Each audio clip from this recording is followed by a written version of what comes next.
Alright, Uncle Sam FM here. Just getting ready to play a game on my MLS save. This is my reboot. And thought I'd look at a couple things. So, first of all, I had a transfer. Atlanta United came into me and wanted Andre Wenger. And so, let's see. Why isn't it showing him out? So, let's just go to Atlanta United then. So, Atlanta United. Now I don't know what the world I'm doing here. They said they wanted Andre Wenger. They offered me a second round pick because all they had left at first and second rounds. I guess they've managed to move all of their third round picks, third and fourth round. So I'm not crazy about Andrew Wenger. He plays more like a winger than he does an inside forward.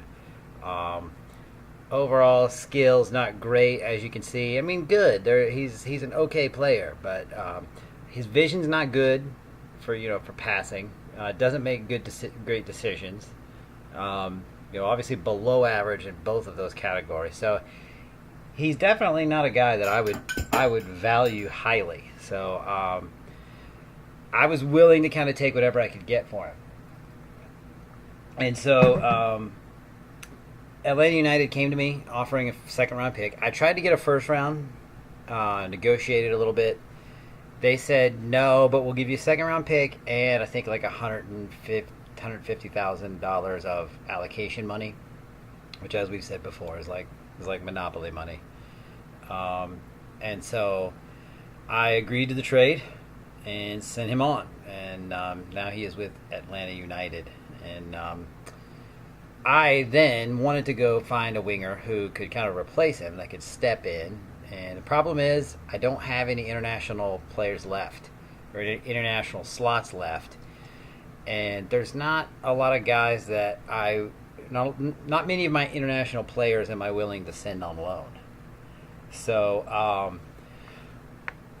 what I did was, I went and got a Sean Parker, who's at Augsburg in Germany. He was playing with, Nuremberg. He was playing with Nuremberg, and he was with their second team. So I figured that'd be a good chance to go loan him in, and so here he is. He's not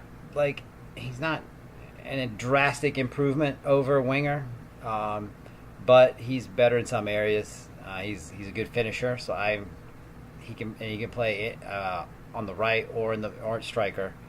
And so I can put him at center striker, and he could help. He could finish. He's got good pace for MLS. Very good acceleration for MLS. His vision is actually a little better than Wenger. Still not a super passer, and his decisions aren't great. And he's not very determined. But in any case, I think I can, train him to where he can be a contributor. He's probably never going to be, what you would call an epic MLS player, but he will help. So yeah, that was my transfer news.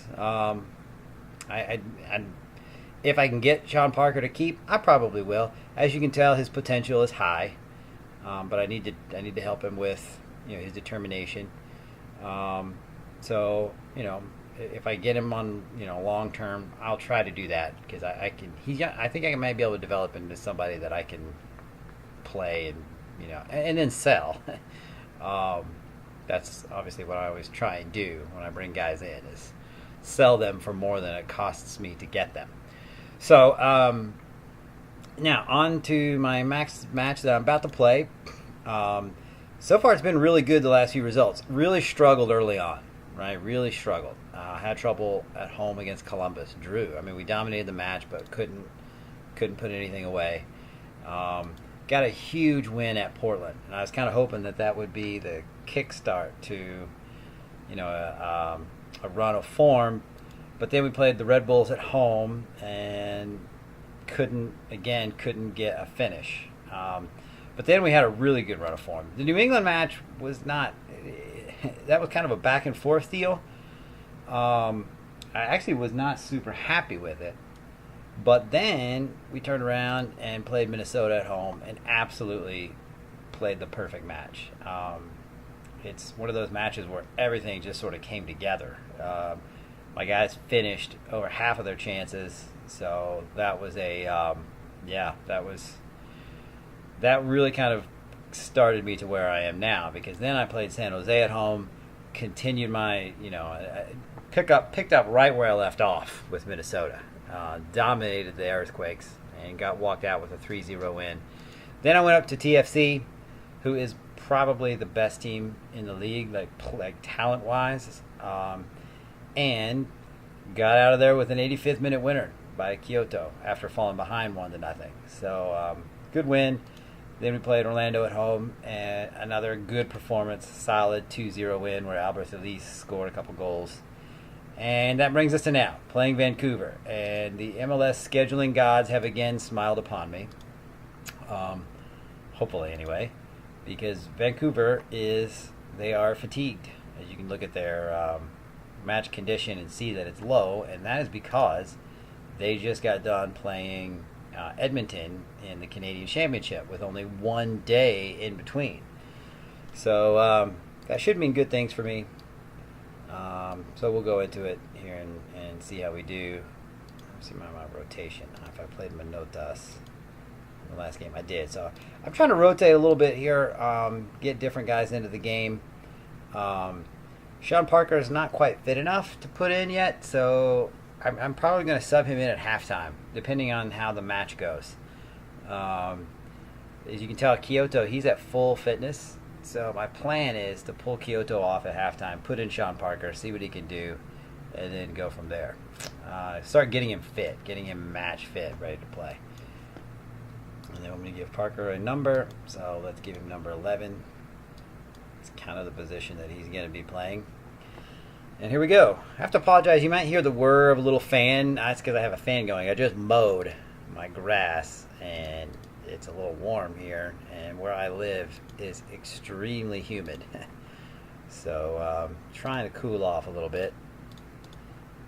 And hopefully the team can cool off Vancouver. Yeah, see what I did there? So I'm going to go to standard because I think we can be a little more aggressive. Yay for Garcia's 150th appearance. I usually give the other team a little credit when they ask that. He's just being rested, nothing more than that. Truth is, I'm rotating, so. All right. Looks like a lovely day here in Houston, and hopefully we can satisfy the supporters of the victory. At least giving it up. I'm thinking about if I don't score here in the first half, I think what I'm going to do is give my front three a little more roaming freedom.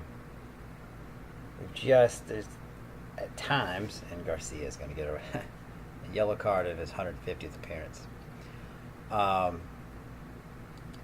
It just feels like I don't have enough creativity up front. There's not enough happening on the front line. Matter of fact, let's just go ahead and do that now. They have a roaming from position though, so I'll just leave that. Let that be. Garcia making life hard immediately. I need to just go to my counter tactic to start. See if we can get something going here. Elise gives it away too much.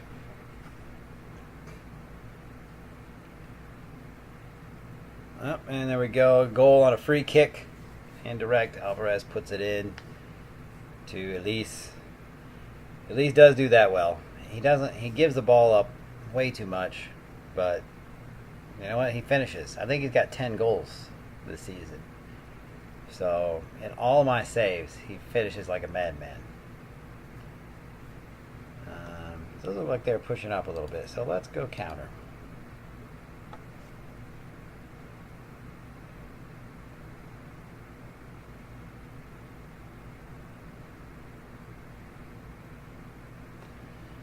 I think we've sorted things out a little bit. Maybe not.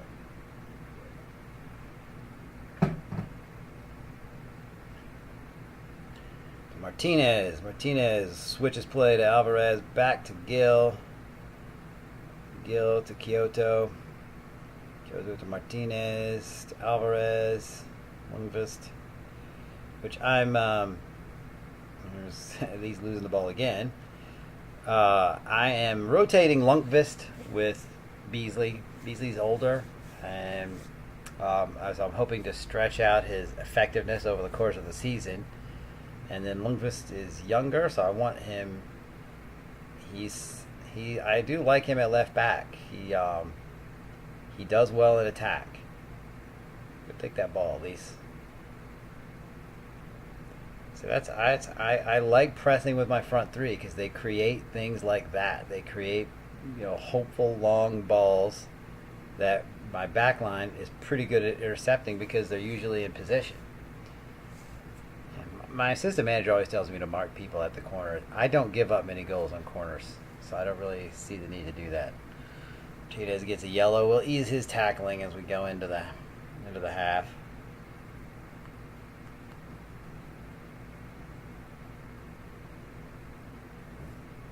Martinez puts it wide. I'd like to have gotten that second goal. I feel like one more goal will kill this game.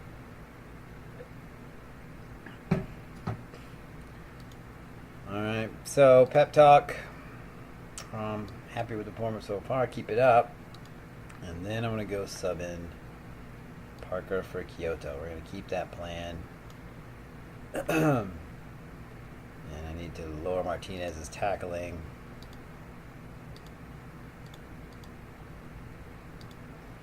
And back to the pep talk. And we'll do this here. I really like this year how they've allowed you to select and then just give us team talk to all the guys that you select. Okay. In pep talk, I don't know if that does anything, but it does say that they look ready to walk through walls. So see how it goes. I usually try and stay positive with the team talks, as hard as it can be. I just feel like that will help keep your team focused, I guess, with a positive attitude as much as possible during like a poor run of form. At least that's my experience. Now, I'm not going to pretend like sometimes, hey, I've gotten furious and angry and reacted. It makes you feel better. Oh, and Vancouver just had somebody sent off. Let's see what they do with their formation. They're leaving it wide, so I'm not going to change anything. When they go narrow, I like to make it wide. Oh, they just had a second guy sent off. So now I'm definitely going to go wide. And we'll go extremely wide. Don't change the tempo, but I do raise my passing. You want to spread out and make them chase me all over the field. And they go narrow anyway. So this game is probably over. But yeah, I remember in my last save, right before it crashed, we were playing really well. My team was winning every match. We were dominating. And then out of nowhere, they had we lost 3-1 or 4-1. And I was just so mad that I gave an angry team talk. I let my team have it. This referee's a Nazi, by the way. Just yellow carding everybody. I've got 2. Screw you, referee. I don't like winning games like this. I guess 3 points, but I want to win feeling like I won the match, like I was the better team, the better manager. I had the better tactics. But you play a team 11-on-9 for a half hour. That's, I don't know. It just kind of feels dirty. Feels cheap. So yeah, what you call it, the hairdryer treatment. But I try not to do that. I just feel like being positive is better for the team morale.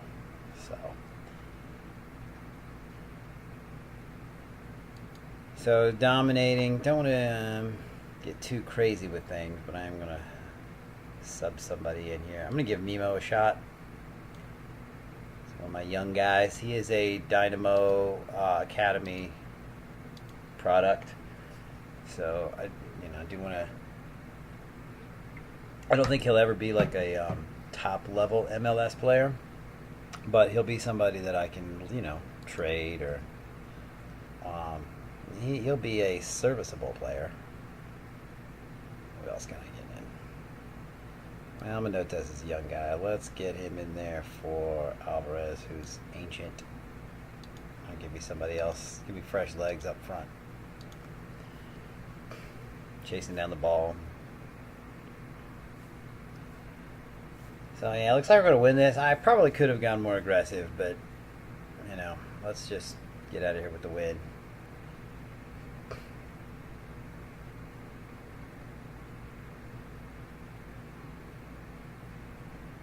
Gina Estimantas. Let's see you, Lungfist. You're supposed to be getting forward right now. Yeah, Manotes. That was a tough angle, a tough finish, but it'd been nice if he'd got it. And see here, this referee is a Nazi.